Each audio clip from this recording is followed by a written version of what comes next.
Hey everybody, it's Shelly, and I wanted to put together a press handstand tutorial / different exercises that you can do to get your presses better. So this is going to be probably a relatively long video. I'm just going to quickly go through all these different exercises. It's going to be a combination of drills, of conditioning, and of flexibility. I'm going to kind of mash it all up together.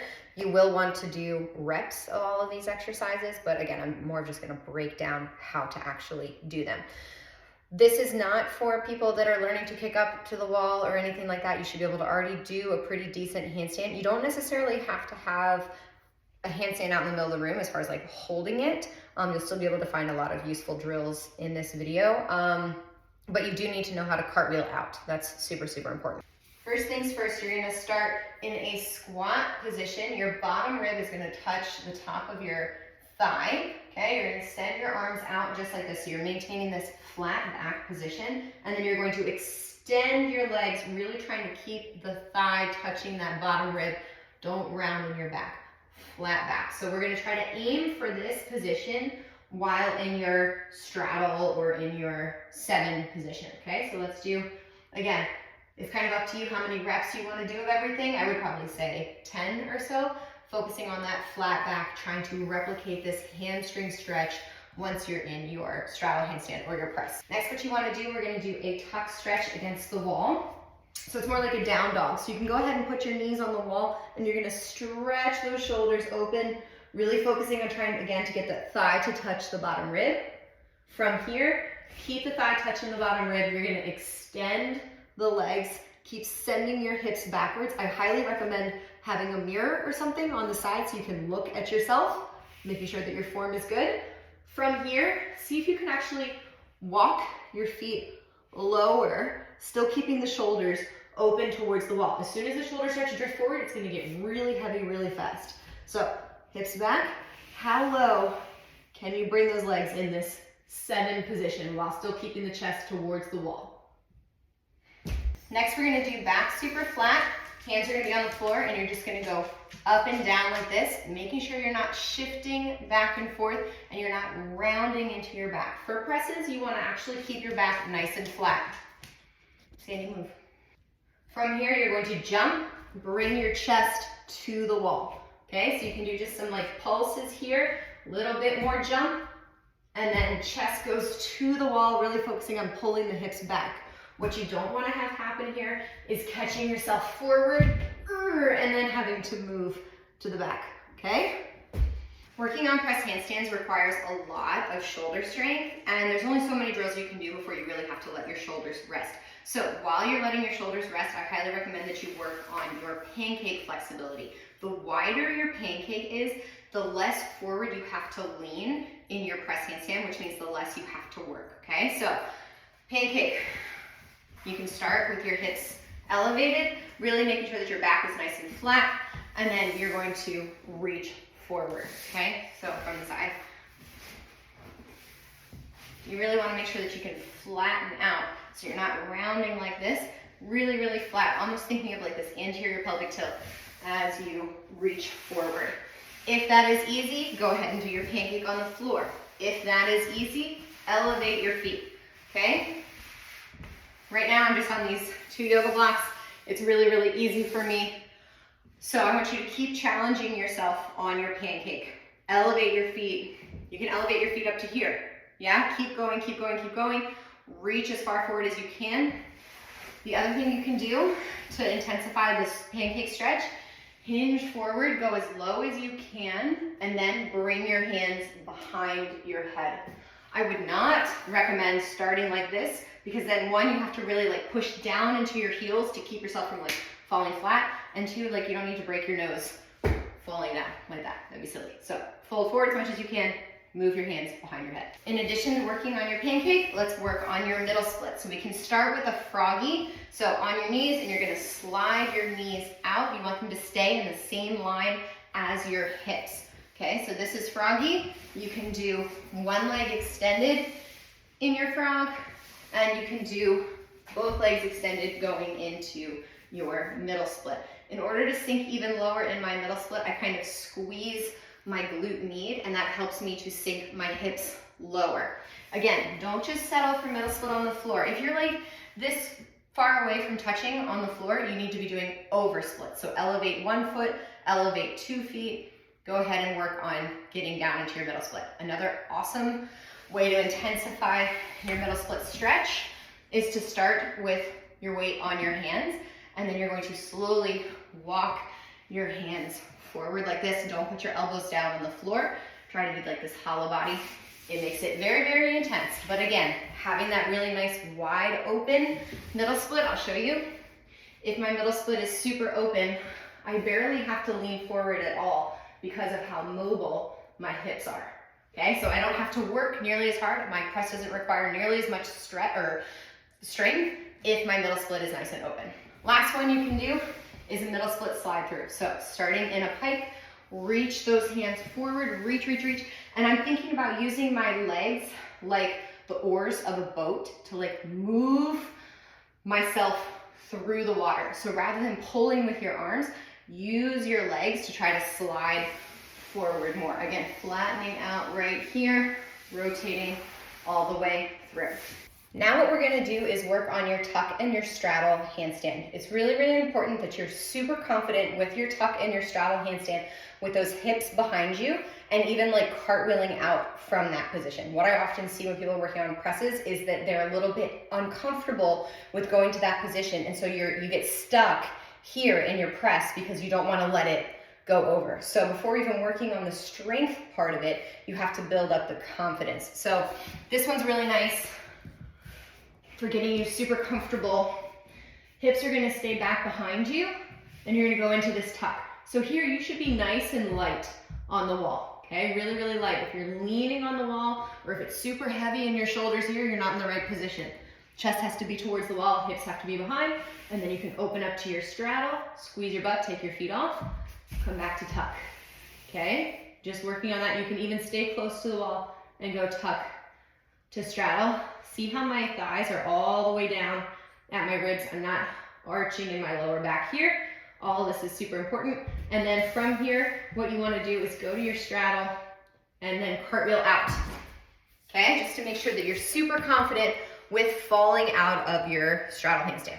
Next, what we're going to do is straddle negatives with your stomach to the wall. This one, again, you want to focus on keeping that chest towards the wall. Your hips are going to go behind you. And then from here, you want to send the lower back behind you even more. And that's going to allow you to drop your legs super, super low. So your goal is to see how low can you get your legs without leaning your shoulders forward. The reason for this is because when you're doing your press, you want to have to lean forward as little as possible. The more you have to lean forward, the more strength in the shoulders it requires. So as much as you can get your shoulders under while dropping your legs as close to your body as possible, the better. For this next exercise, we're working on just picking up the legs. So we're actually going to take the shoulders out of the equation for a second and just work on the leg movement. What we want to do here, you are going to start with your hands close to the wall, and you're going to put your shoulders on the wall. Then you're actually going to walk your hands out. The further away your hands are, the lower your shoulders are, the easier it's going to be to pick up your legs. It is going to be uncomfortable on your wrists though, which is why you turn your hands out. And yes, the further away your hands are, the more intense it will be on your wrists. Okay, so from here, you're going to try to think of bringing your chest to your legs. So again, you're not trying to round. You're going to try to bring your chest to your legs and try to flatten out. Okay, so we can just go press up and back down. Press up and back down. What you want to avoid is digging your head into the wall and pushing out like this. Think instead of trying to bring your chest to your legs. The next exercise is going to be very similar, except for now we're going to be focusing on the shoulders. Hands are going to be about a finger length away from the wall. Again, everyone's going to be a little bit different. It depends on how wide your straddle is. My straddle is very wide, so I'm going to be closer to the wall. If your straddle is narrower, then you'll need to be a little bit further away from the wall, but not much. You're going to kick up, and you're going to open up to your straddle. Now, what I often see is people arching here in their straddle, okay? So what you want to do is make sure you tuck those hips under. So you see how my lower back is going towards the wall? Notice that my shoulders didn't move. My shoulders are staying stacked over my hands. I'm turning my head and I'm looking at myself, even as I'm doing this video, so I can make sure that I'm in the right position. So hips are tucked under. I'm gonna drop my legs as low as I possibly can. When I'm dropping my legs, I'm kind of pulling my chest away to drop them as low as I can. Now, I'm gonna keep my lower body exactly here. I'm gonna hinge forward. You see how my legs drop even more? And then I push back up. Legs drop even more as I hinge forward. What you don't wanna do is lean and then throw the legs up. That's gonna teach you a bad habit. Okay, so drop those legs. If you can't go very far, just do little ones. Little reps, just like that. All right, here's a great exercise to work on your shoulder strength that doesn't require you to be in a handstand, so it'll give your wrists a little bit of a break. I have a very light band here. You don't need it to be very heavy because the lever is gonna be really long. You're gonna bend your knees, hinging forward, nice flat back. Your core is braced, so you're kind of like puffing out into that belly breath. And then you're going to raise the arms up and bring them back down. Raise them up, bring them back down, okay? This is gonna really help to strengthen your deltoid. It's the same movement that you're gonna be doing when you press to handstand. Okay, we're gonna replicate that exact same movement on this next drill that I call a Hulk smash. Doesn't really make any sense why I call it that, but whatever. You are going to, and this is also gonna be really helpful if you have a good middle split. If you don't, it's gonna be really challenging for you. Okay, going up onto your toes, hands are on the floor, and you wanna think of that same like banded front raise, or you're gonna think about like moving the, like almost like a conveyor belt, and you're gonna slide the conveyor belt that way, okay? If you try to like push like down into the floor, it doesn't work. You have to push away, okay? So I'm gonna be here. I'm going to push like almost like a down dog into the wall and slide up, okay? This is also gonna keep me from arching into my back. So slide into the wall and come back.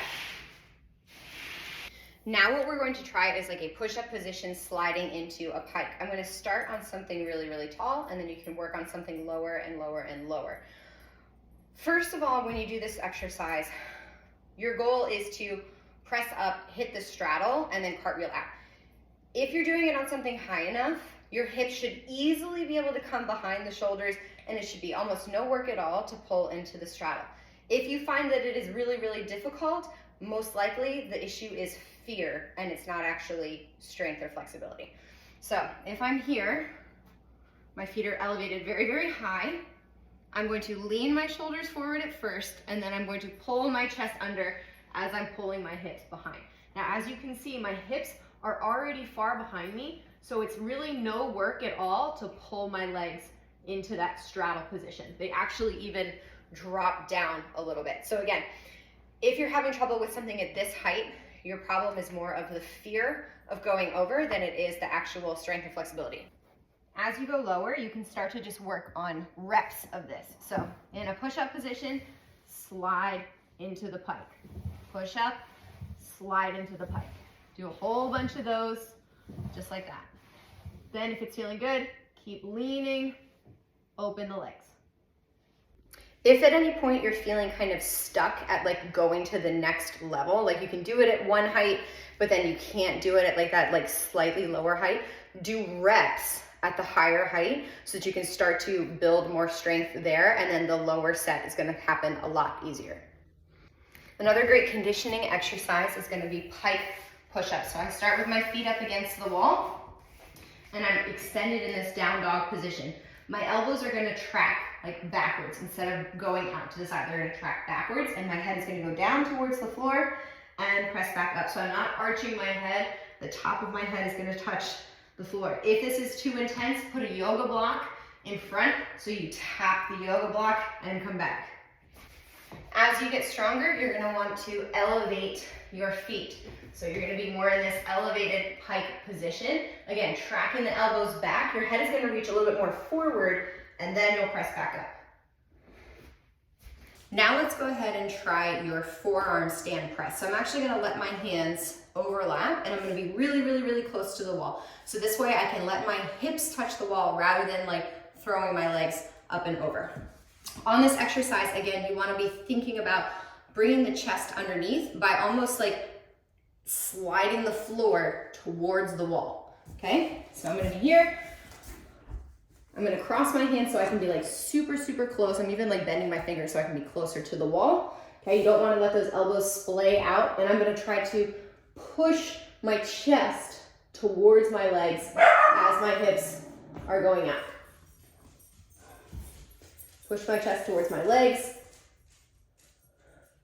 Now what we're gonna work on is a split press. Okay, this is going to help you to understand how to hinge just from the shoulders without using your legs. So back is gonna be flat, and it's gonna help you with your balance in your freestanding handstand. Back is super flat, you're gonna step forward with your dominant leg.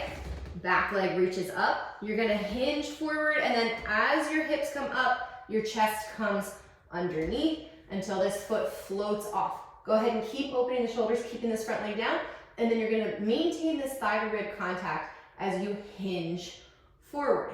Go back and forth, hinge forward, and press back up. Notice I'm not resting on my foot, I'm simply tapping my foot, pressing back up.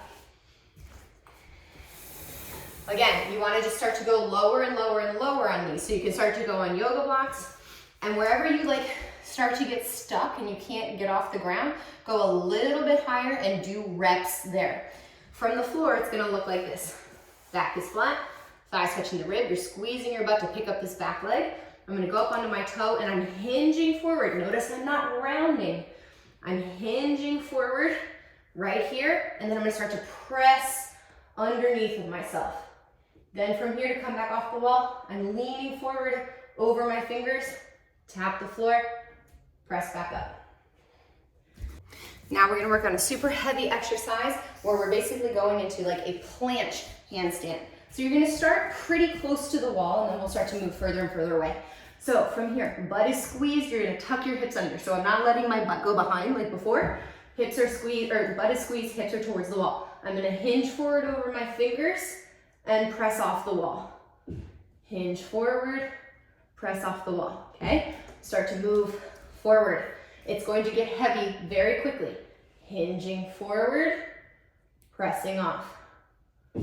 Move further away.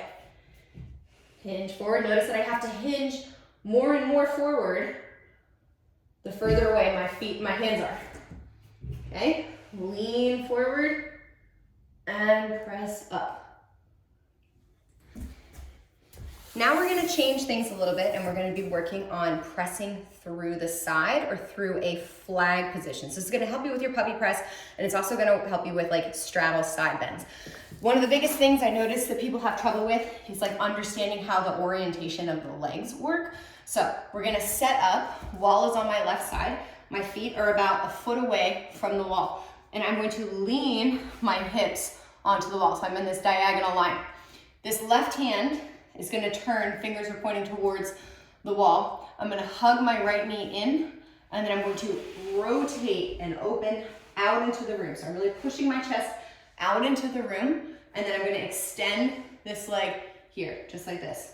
Okay, so here's the same exercise from the front. My feet are about a foot away, leaning my hips onto the wall, turn my hand to face the wall, hug my knee in, and then rotate. So here's my straddle or my pancake, right? And then open the leg here, okay?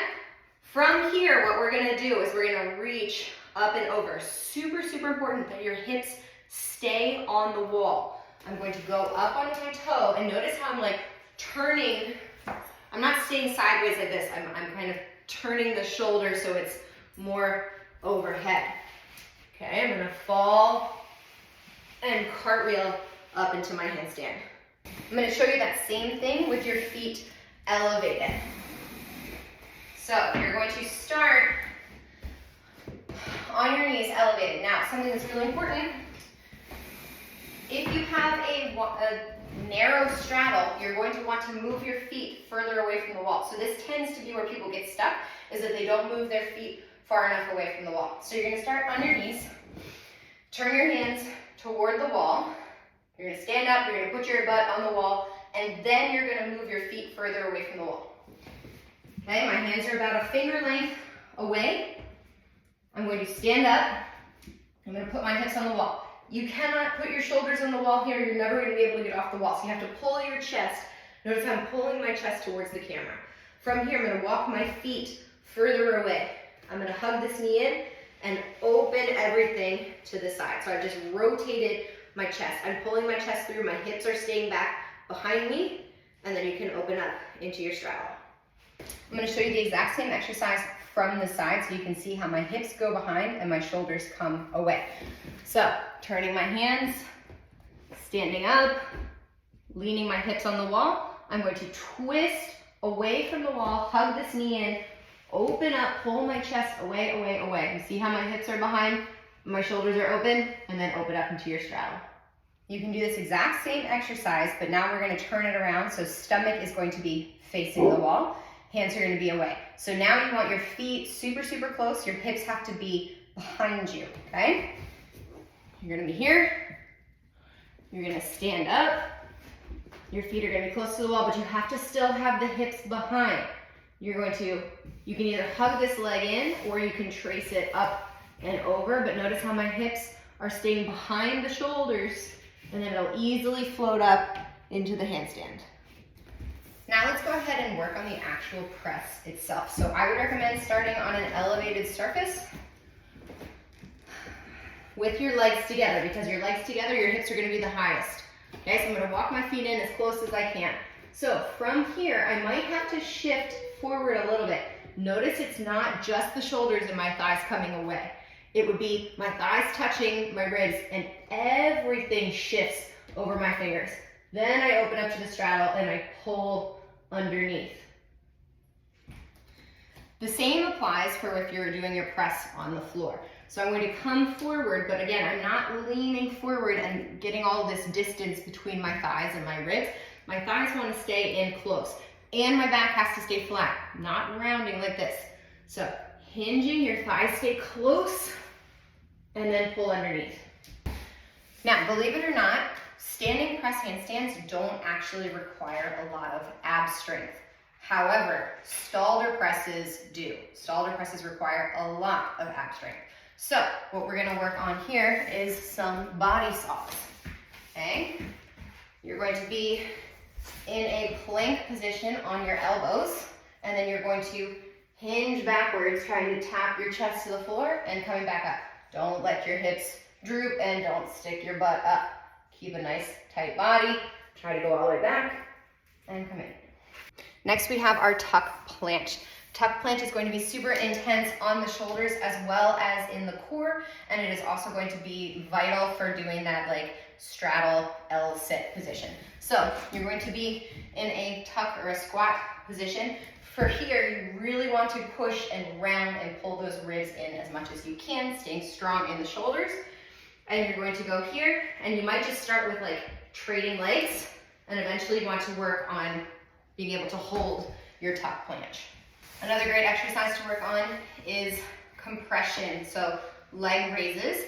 Hands are going to be reaching out in front. The more forward they are, the more difficult this exercise is. So if you want an easy version, hands are going to be here and raising the legs.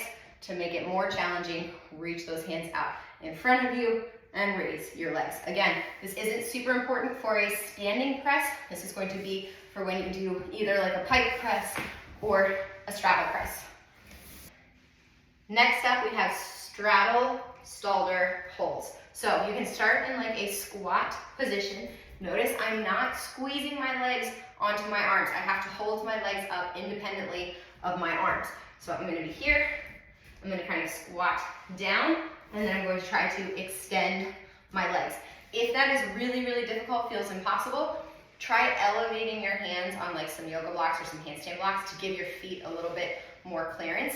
Most likely what will happen is you'll be really low in your straddle. So eventually you want to try to work on pushing as tall as you can. So thinking about having the legs up past your elbows. The next one is great for drilling the pathway for your Stalder press, as well as building the strength. So you are going to start with your back foot elevated, and your knee is actually going to point down towards the floor. And your other leg is going to go out into your straddle, and then you're going to push into that bottom leg and try to press up into your handstand.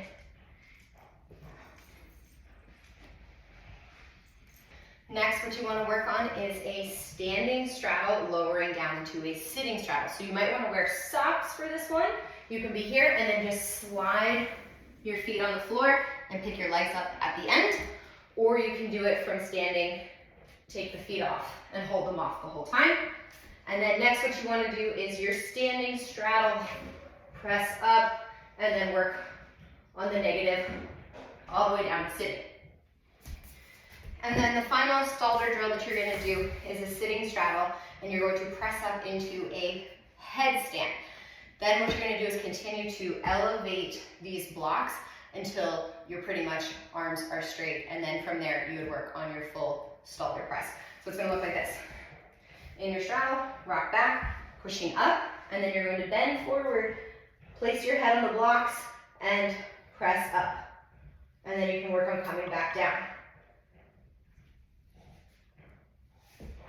All right, guys, that concludes all of our press training. I hope that you found these exercises to be helpful. There's a lot of them. It's going to require a lot of strength, a lot of discipline, but hopefully they will lead you step by step up to getting your press handstands.